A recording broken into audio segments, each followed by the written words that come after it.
Wind Calls the Heart, Season 10, Episode 9, Deep Water. The show opens up with Elizabeth and Nathan talking. They're trying to determine whether they should tell Bill what Elizabeth saw on last episode. On her way to visiting Jack's grave, she saw a lot of men working on Bill's ex property. And it was obvious that they didn't want her there. They basically told her to move along. She stopped and asked questions about what they were doing. They said they were building a well. In the conversation that Elizabeth and Nathan is having with him now, Bill said before he sold the property, the well was working fine. So Nathan and Elizabeth don't think Bill should talk to the new owners about it, but Bill said he's going to snoop around. He said they won't see him. Florence was telling Harry, their new help in the store, his duties for today. In the background, Mr. Yost was getting a wire message, and he called Florence. Florence? And she said, just a minute, and she kept talking to Harry. Mr. Yost said, Florence, and she continued to talk to Harry. And then he raised his voice a little louder, Florence. And she said, oh, okay. And she ran over there, and she was reading the wire message with him. And apparently the governor is coming to Hope Valley. Florence said, oh, I need to tell Rosemary. And she ran out of the store.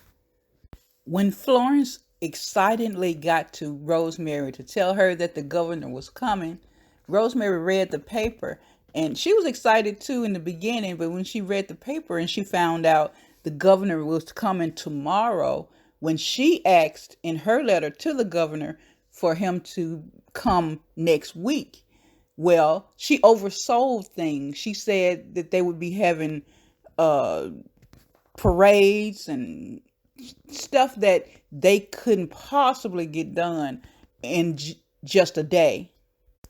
The ladies decided to keep everything low key and work out the plans in the background, bringing in people necessary to get the job done. In other words, it will require teamwork to fulfill all or most of Rosemary's promises to the governor. Mr. Yost told Elizabeth he had a package for her, and he had a telegram for Nathan. While they were waiting on Mr. Yost, Elizabeth was looking kind of odd. You remember, she's trying to keep this secret. She don't want to tell everybody about the governor coming and the things they have to try to get done. Nathan said, are you okay? And she said, mm-hmm. Mr. Yost gave Nathan his telegram and said Mountie business in Rock Creek is important, and he gave Elizabeth her package. And she rushed away.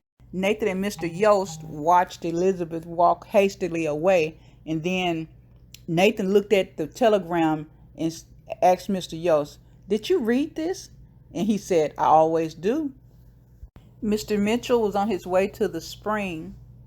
Toby and Cooper were there, and they were trying to tell Mr. Mitchell that he can't go to the spring today, but he wasn't really listening. He said the children, from what I remember, children have access until 8 o'clock. It is now 8:05. And then he walked past them to go to the springs, and he said, what happened to the water? And they said, we tried to tell you. Elizabeth looped Lucas in on the plans for the governor coming into Hope Valley. Bill came by, and Elizabeth asked him what did he find out, and he said they aren't building a well, they're building some kind of stopgap to control the flow of water. So I'm guessing that's why the water isn't in the springs anymore, because these people, whatever they're working on, it stopped the water from going in there. 3 men were outside a cabin holding guns. One of the men yelled, last chance, Clifford. If you don't let our guy go, we'll be forced to come in. He said, all right, you two have your orders. On my whistle. 1, 2. And just before he said 3, Nathan showed up and said, oh, you'll do what? You mind telling me what a bunch of Pickertons doing up here? He said, we're security. That's company land. and the old farmer took one of our guys hostage. Nathan said, so you're going to endanger both of their lives? Put that down. The old guy, Mr. Stuckey, yelled out, is there a Mountie out there? Nathan said, yes. Nathan Grant, why don't you come out here so we can have a chat? Mr. Stuckey said, I'm through talking. So Nathan said, why don't we do a swap? You let him come out and I come in there, because I can't talk to you while you have a hostage. He said, don't worry about these fine gentlemen, because they're not going to do anything while I'm in there with you, because they know the penalty for harming a Mountie. Nathan took his gun out of his holster and put it on the step, raising his hands. The man slowly opened the door with the gun sticking out of it. Holding the shotgun, Mr. Stuckey pushed his hostage down the stairs, basically, and waited on Nathan to come in. Nathan went in the cabin and sat down with his hands still raised and said, so do you want to tell me what this is all about? Mr. Stuckey said that Montague and his union company is trying to steal his land. He said surveyors came first, and now they're out there trying to get him to come out so they can steal the land. Although Nathan said previously that the Pinkertons knew that if they hurt a Mountie that they would be in trouble, they were actually outside trying to figure out how to get in with guns drawn. One of the guys was in the back trying to go into the back door, and Bill came up behind him, put his hand on his shoulder and said, are they inside? And the guy said, who are you? Bill said, I'm Avery. Where's the boss? He said, he's on the other side. He said, shoot for the heart. Bill said, did he? And then he raised his gun and hit the guy in the head, and he fell out. Bill said, Pinkertons. Bill opened the door and Nathan stood up with the shotgun, and Bill said, don't shoot, it's Bill. The Pinkertons are everywhere and I don't trust them. Let's get out of here. Nathan grabbed Mr. Stuckey by the arm and they exited the shack. The two Pinkerton men on the other side of the cabin bust the door in, and they saw that the cabin was empty and their partner was laying on the ground, waking up. The Pinkertons saw Nathan, Bill, and Mr. Stuckey in the woods, and they started shooting at them. Florence was telling Molly about what was going on in Rock Creek. They said that a constable has been taken hostage and there has been gunshots. And while they were saying this, Elizabeth was in the store and she overheard what was said and she looked concerned.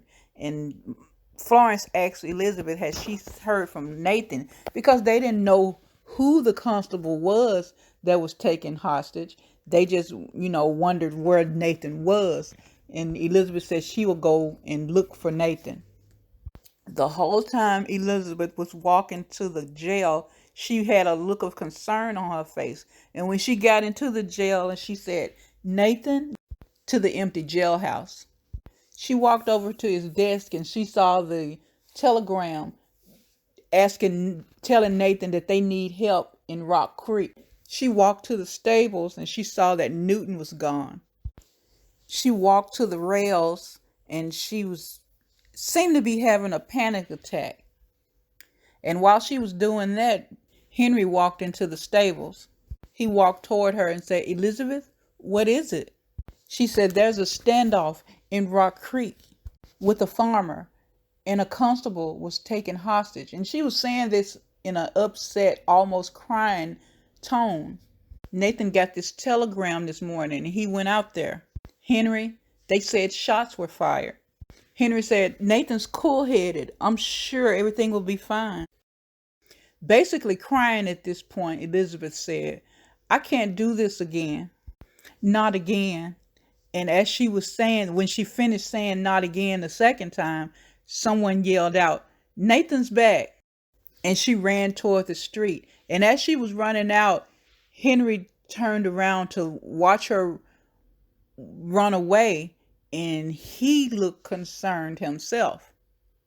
Nathan was riding on Newton back into town with Mr. Stuckey on the back, and Bill was riding beside him. People were asking Nathan questions, and Bill was telling them that this man held your constable hostage.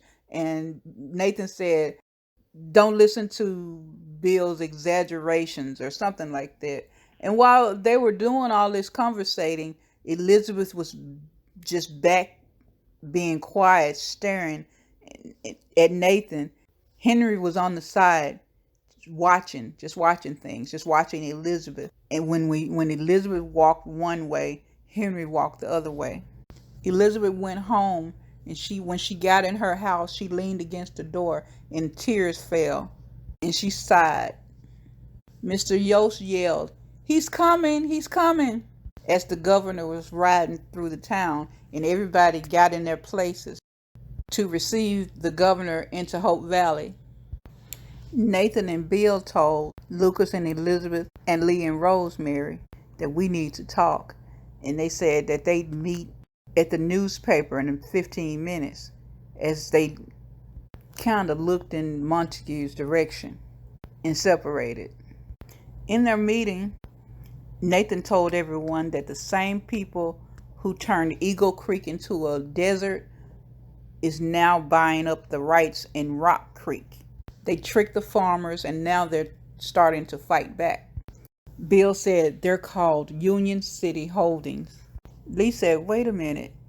And he pulled out a map. He said people that's buying lumber and equipment from him is UCH, Union City Holdings.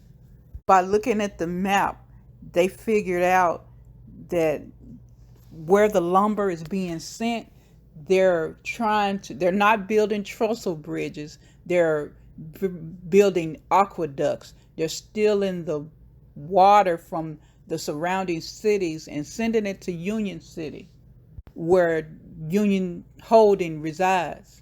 They just now figured out that Madeline was working for Union City Holdings.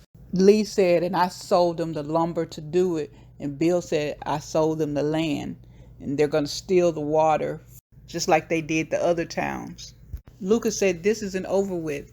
They don't know that we know, so we have an advantage. But not a word of this to anyone. For now. They all agree. The show goes off with Elizabeth riding her horse, and she takes it back to the stable. Henry saw her ride by, so he followed her into the stable. Henry said, Elizabeth? She said, Henry, hi. He said, I wonder if I might have a word with you. She said, of course. Are you all right? He said, yeah, I'm fine. Henry said he tries to live by a rule that he learned from his dad about staying out of other people's business. And Elizabeth said, and you're going to break that rule? He said, I'm thinking on it. He said, I think you should give some thought to how you were feeling yesterday. She said, I'm fine, Henry. I was just worried about a friend. He said, you're certain? And in a stern voice, Elizabeth said, I'm fine, Henry. You're mistaken. And she walked away.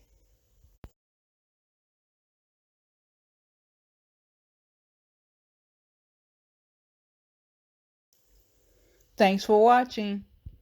Like, comment, subscribe.